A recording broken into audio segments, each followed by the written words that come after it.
हम सभी परमात्मा के अंश हैं। परमात्मा का वो अंश आत्मा के रूप में हम सभी के अंदर है। जैसे वो ईश्वर सर्वशक्तिमान है, हम भी सर्वशक्तिमान हैं, लेकिन संसार से संबंध के कारण हमने अपने आप को कमजोर मान लिया। जानते हैं आज कैसे इस आत्मा का जो हम सभी के अंदर है उसका स्वरूप क्या है। नमस्कार, मैं हूं Asha Bansal, reiki grand master and healing therapist, और आजकल हम बात कर रहे हैं भगवत गीता के ऊपर। भगवत गीता की इस जर्नी में हम पहुंच चुके हैं अध्याय 2 के, भगवत गीता के अध्याय 2 के आज 23वें श्लोक। पिछले श्लोक में भगवान कृष्ण अर्जुन को बता रहे हैं कि जैसे इंसान पुराने वस्त्र छोड़कर नए वस्त्र पहन लेता है, ठीक ऐसे ही आत्मा भी पुराने शरीरों को छोड़कर नए शरीरों में चली जाती है। अब उस आत्मा का स्वरूप क्या है? अध्याय 2 के 23वें श्लोक में वो कैसी है, उसका नेचर क्या है, भगवान कृष्ण अर्जुन को यही बता रहे हैं कि उस आत्मा का स्वरूप क्या है। नैनम छिंदंती शस्त्राणि, नैनम मतलब नैनम, एनम शब्द आया आत्मा के लिए कि ये आत्मा छिंदंती ना शस्त्राणि, शस्त्र इसको काट नहीं सकते। अर्जुन, जो तुम सोच रहे हो कि मेरे मर जाएंगे, मेरे जो अपने हैं, यहाँ सब क्या है, महाभारत में शस्त्र लेकर खड़े हैं। तो आत्म स्वरूप है सभी के अंदर, अब वो आत्मा का अंश है, तो मरने का तो सवाल ही नहीं, क्योंकि कोई भी शस्त्र आत्मा को नहीं काट सकता। पावकः एनम न दहति, और अग्नि इसको जला नहीं सकती। चाहे कुछ कर ले, अग्नि आत्मा को जला नहीं सकती। जब ये आत्मिक शक्ति जो होती है, आत्मा शरीर से निकल जाती है, उसके बाद ही शरीर जलता है, शरीर को जलाते हैं। आत्मा तो पहले ही जा चुके। आपह एनम न क्लेदयन्ति, और जल इसको गीला नहीं कर सकता। इसको तो हम, ये जो जितनी भी चीजें हैं, इनसे हम इसका कुछ भी नहीं बिगाड़ सकते। च मारुते न शोषयति, और हवा इसको सुखा नहीं सकती।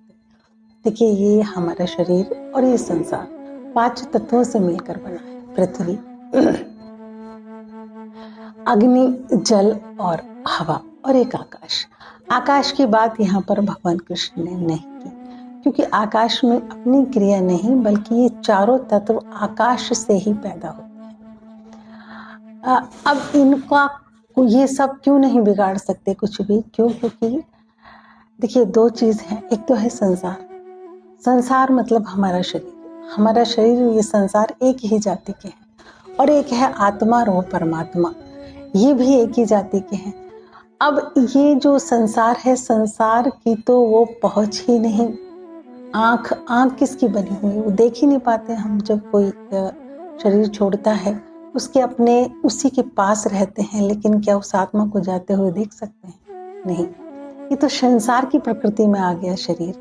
आंख भी संसार की प्रकृति में आ गया, उन्हीं तत्वों से मिलकर बना है, 5 तत्वों से। उसमें तो वो देखने की, वो करने की पावर ही नहीं, क्योंकि वो एक आत्मिक शक्ति है, वो परमात्मा का अंश है। इस तरीके से हमें समझना चाहिए कि हम जो हैं वो परमात्मा के अंश हैं। हमारा संबंध परमात्मा से है, संसार और शरीर से नहीं है। ये तो संसार एक दिन छूटेगा, जब प्राण नहीं रहेंगे। शरीर भी एक दिन नष्ट हो जाएगा, जब इसके अंदर से प्राण शक्ति निकल जाएगी। तो भगवान कृष्ण यही समझा रहे हैं कि हे अर्जुन, ये जो आत्मा है, इसको ना कोई काट सकता है, ना कोई जला सकता है, ना कोई इसको गीला कर सकता है, ना ही इसको सुखा सकता है। तो ये तो बात ही खत्म हो गई कि जो तुम सोच रहे हो कि ये मेरे अपने हैं जो हैं, ये मैं कैसे मारूं, और या ये मर जाएंगे, दोनों ही बात एक है।